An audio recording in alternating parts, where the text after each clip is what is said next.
Well, good afternoon, West Ham fans. Let's try and predict the starting 11 for a few hours' time, shall we? Wish me luck. So, anyone new to the channel, what we try and do is a few hours before we try and predict the starting 11. Now, there is a shroud of secrecy when it comes to West Ham and who is available and who isn't available. We know for sure, let's focus. For sure, we know that there's no Fulkrug. We know there's no Kudus.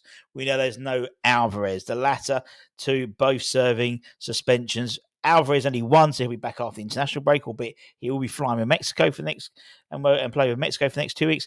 And obviously, Kudus, as we know, is in the third of now his 5-match ban, which he'll be going to play with Ghana as well. But there are question marks. There's question marks. I don't think there's so much now about Thomas Souček in terms of his recovering from his virus, but in terms of the fitness of Jared Bowen and Jean-Claude Todibo. Now, Jean-Claude Todibo seems to be one of those players who is very fragile. You know, not to the Leslie King, not to the Ledley King or the Kurt Zuma, but sort of you got to look after him, you know. So, but he's only 80%. Why have I got a screwdriver? I don't know. He's only 80% fit, he said. So he's apparently going to have a late fitness test, and so is Jared Bowen. So we don't know. So what I'm going to do is assume that Bowen's playing and Todibo's not, just to let you know. But if both are out, then I'm going to talk about a couple of alternatives as well. So let's see what we can do, shall we? Let's crack on like Donkey Kong and see what we do. Oh, I never get this right. So, looking good so far. As I said, I might bring my boots. Might get a game. I can definitely offer something different in the final third. That's for sure. Not bad feat for a big guy. But in goal, I think he's going to keep Fabianski in goal until at least after the international break. Obviously, Areola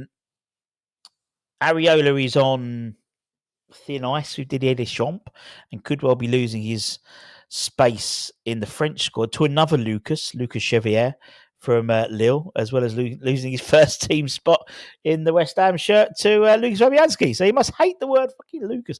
But I think he keeps him.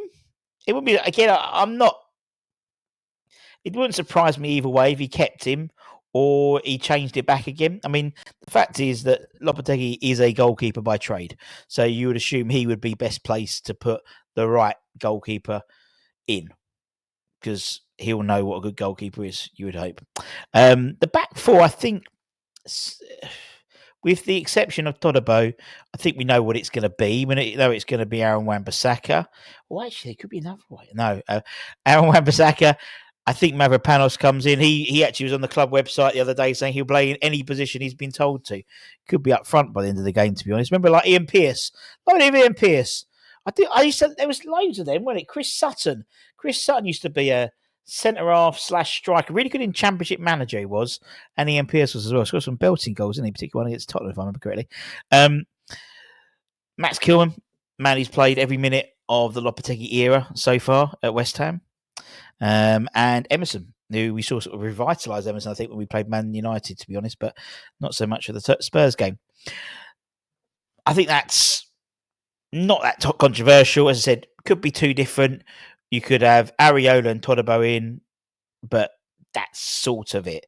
I think with Alvarez being out, Rodriguez is obviously playing.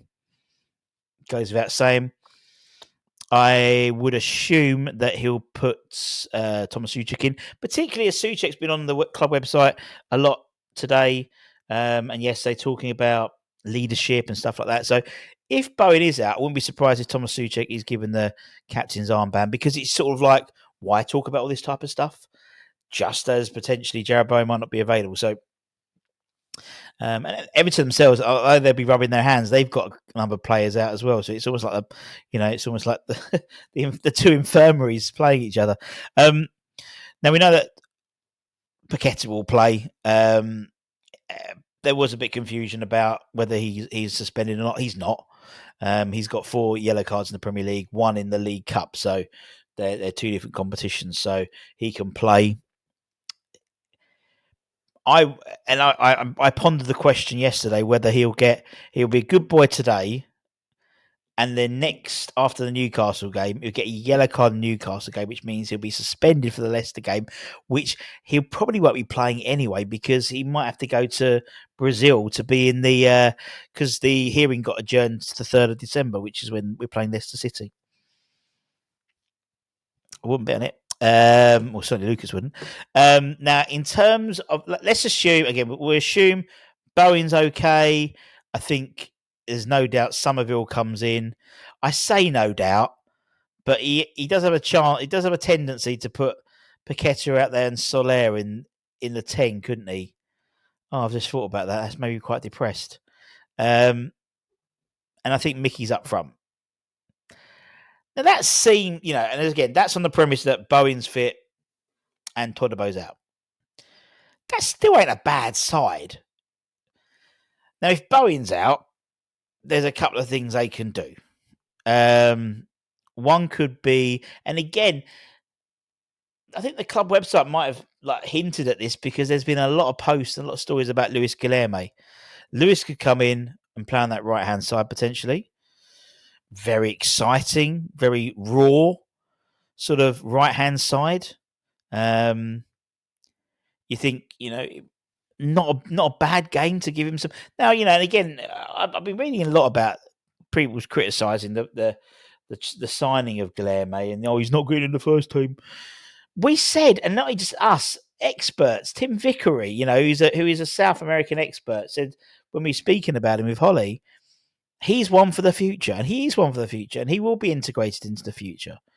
And he's, as I said, I think it's on the Stelzwid, and someone called it a small club mentality, thinking that, and it is inherently ingrained in us. We buy players and they should be playing in the first team. But we've seen, I think it was like the Kante one, gone to either Paris FC and various others that, we are still trying to build. And maybe it coincides with my thought piece yesterday, which was critically panned. But it was just my view of trying to find some mess in the man. It's a bit like a magic eye puzzle. You look at it long enough and eventually you'll find something. Maybe that's what I was doing potentially. But we'll talk about that more after in the international break. Another option could be to bring in Danny Ings and put Antonio on the wing. He plays as a fucking winger half the time Antonio is there. So just stick him out there. In it, and let him do his thing. I won't be adverse to that. Give it a go, innit? Wouldn't surprise me. Lopetegui's throwing every other combination out there, so why not throw that one in there? Another option could be to bring in Soler and put Paqueta onto the right-hand side. Paqueta's been summoned onto the left-hand side, so has Soler. So we could easily do that. Obviously, it makes us incredibly narrow. I would actually still probably have the idea of putting Antonio on the right-hand side for the time being. You could even play Paqueta as a false 9 and bring Guilherme is in the 10 role. There are options out there. Bringing Andy Irving. He could come in, couldn't he? And play in the Soler, give you a bit more height in the box, particularly Everton, very tall side. And Andy Irving's another 6-footer where Soler's not. And I think Andy's got something about him, and it'd be great to give him a chance and see what happens. But what do you guys think? Let's give you guys a task. Assume no Bowen, no Todibo. We know the others. Who's your 11? Go. Let me know in the comments below. And we'll see how close we all are. There'll be something. He'll throw Lewis Orford on or something like that, or he'll play. He'll play. I'm just thinking, what else could he do? He could play a back 3, couldn't he? He could have Cresswell, Kilman, Mavropanos, and then Emerson as a right wing back. Wan-Bissaka as a right wing back, couldn't he? He could put Soufal as a right back and put Wan-Bissaka as a right. He's done it. Wouldn't be surprised. Don't be surprised. I think this is probably one of our most unpredictable 11s, because not everyone. We've got 5 players out, so it's knowing what pieces of the puzzle are going to be used. At least 5 players. As I said, it could be, it might not be as many as 5 players, but there's at least 3 out for sure. In Fulkrug, Kudus, and Alvarez. Anton hopefully will be along for the watch along, and I'll be running around afterwards. Go back and check out Match Day Morning. Check out loads of stuff yesterday. Spoke about obviously Tim Steindon and the Arsenal link. We spoke about obviously the players out. We had Paul from PUW Talk. Massive TikToker, big West Ham fan. So we did a Miami's 11 with him. Lovely bloke as well, been a fan for 50 years as well. Really nice chat with him. And let's fingers crossed we get a decent result. Take care. Much love. See you soon. Bye. Bye.